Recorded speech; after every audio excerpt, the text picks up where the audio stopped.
ಶ್ರೀ ಅಭಯ ಆಂಜನೇಯ ಸ್ವಾಮಿ ದೇವಸ್ಥಾನ ಪುನರ್ ಪ್ರತಿಷ್ಠಾಪನೆ. ಗೌರಿಬಿದನೂರು ತಾಲೂಕು ನಗರಕೆರೆ ಹೋಬಳಿಯ ಕದಿರೇನಹಳ್ಳಿಯಲ್ಲಿ ದಿನಾಂಕ 18/5/2025 ಶ್ರೀ ಅಭಯ ಆಂಜನೇಯ ಸ್ವಾಮಿ ದೇವಸ್ಥಾನದ ಜೀರ್ಣೋದ್ಧಾರವನ್ನು ಏರ್ಪಡಿಸಲಾಗಿತ್ತು. ಈ ಜೀರ್ಣೋದ್ಧಾರದಲ್ಲಿ ದಿನಾಂಕ 16/5/2025 ಶುಕ್ರವಾರದಂದು ಗಂಗೆ ಪೂಜೆ, ಗಣಪತಿ ಪೂಜೆ ಮತ್ತು ದಿನಾಂಕ 17/5/2025 ಶನಿವಾರದಂದು ಕಳಶ ಪ್ರತಿಷ್ಠಾಪನೆ, ಗಣಪತಿ ಹೋಮ ಹಾಗೂ ದಿನಾಂಕ 18/5/2025 ಭಾನುವಾರದಂದು ಪ್ರಾಣ ಪ್ರತಿಷ್ಠಾಪನೆ, ಕಳಶ ಮೆರವಣಿಗೆ, ಮಹಾ ಕುಂಭಾಭಿಷೇಕ ಏರ್ಪಡಿಸಲಾಗಿತ್ತು. ಈ ಸಂದರ್ಭದಲ್ಲಿ ಮಾಜಿ ಕೃಷಿ ಸಚಿವರು ಮತ್ತು ಎಚ್ಎನ್ ಪ್ರಾಧಿಕಾರದ ನೂತನ ಅಧ್ಯಕ್ಷರಾದ ಎನ್ಎಸ್ ಶಿವಶಂಕರರೆಡ್ಡಿ ಅವರು ಮಾತನಾಡಿ, ಶ್ರೀ ಅಭಯ ಆಂಜನೇಯ ಸ್ವಾಮಿ ದೇವಸ್ಥಾನದ ಜೀರ್ಣೋದ್ಧಾರ ಈ ಗ್ರಾಮದ ಜನರ ಸುಮಾರು ವರ್ಷಗಳ ಕನಸಾಗಿತ್ತು. ಆದರೆ ಬೇಡಿಕೆ ಈಡೇರಲಿಲ್ಲ. ಈಗ ಈ ಗ್ರಾಮದ ಎಲ್ಲ ಜನರು ಪಕ್ಷಾತೀತವಾಗಿ ಹಾಗೂ ಜಾತ್ಯತೀತವಾಗಿ ಸೇರಿ ದೇವಸ್ಥಾನ ಜೀರ್ಣೋದ್ಧಾರ ನಡೆಸಿ ಈ ಕಾರ್ಯಕ್ರಮಕ್ಕೆ ನನ್ನನ್ನು ಆಹ್ವಾನಿಸಿರುವುದು ನನಗೆ ಸಂತಸದ ಸುದ್ದಿ ಅಂತ ಹೇಳಿದರು.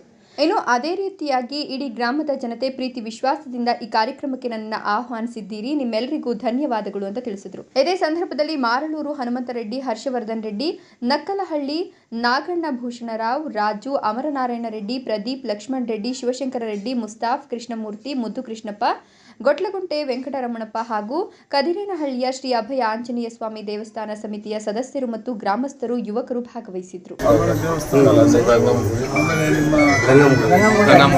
ದೇವಸ್ಥಾನ ಕೂಡ ಮಾಡಿದ್ರು. ಗ್ರಾಮದವರು ಇಲ್ಲ ಇದನ್ನು ಮಾಡಬೇಕು ಬೇಡಿಕೆ ಇಟ್ಟಿದ್ರು, ಆದರೆ ಅದು ಈಡೇರಲಿಲ್ಲ. ಆಮೇಲೆ ಇವರೆಲ್ಲ ತಮ್ಮ ಸ್ವಂತ ಏನು ಮೂಲಗಳಿಂದ ಅವರು ಭಕ್ತಾದಿಗಳು ಅನೇಕ ಮತ್ತು ಈ ಗ್ರಾಮದ ಅನೇಕ ಯುವಕರು ಬೇರೆ ಬೇರೆ ಕಡೆ ಕೆಲಸ ಮಾಡ್ತಾ ಇರ್ತಕ್ಕಂಥವ್ರು ಈ ಗ್ರಾಮದ ಹಿರಿಯರ ಜೊತೆಗೆ ಕೈ ಜೋಡಿಸಿ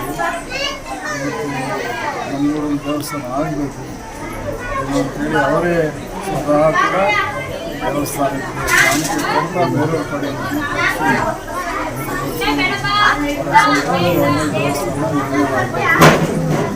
ಇವತ್ತು ದೇವಸ್ಥಾನದ ಬರಬೇಕು ಅಂತೇಳಿ ನಮ್ಮೆಲ್ಲ ಕೂಡ ಹಾಗಾಗಿ ನಾನು ನಾಗಕೃಷ್ಣ ಮತ್ತು ಇಲ್ಲಿ ನಮ್ಮ ರೆಡ್ಡಿಯವರು ಇಲ್ಲೇ ಬಹುಶಃ ಬಹಳ ದಿವಸದಿಂದ ಅನೇಕರು ಇರ್ತಕ್ಕಂಥವರೆಲ್ಲ ಸೇರಿ ಈ ಗ್ರಾಮದ ರಾಮನಾಯ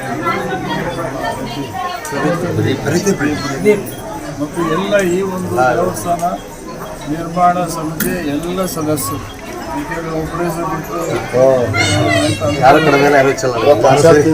ಪಕ್ಷಾತೀತವಾಗಿ ಬಹಳ ವಿಶೇಷ.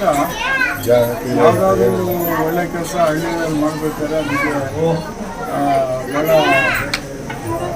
ಅಡೆತಡೆಗಳು ಬರ್ತವೆ.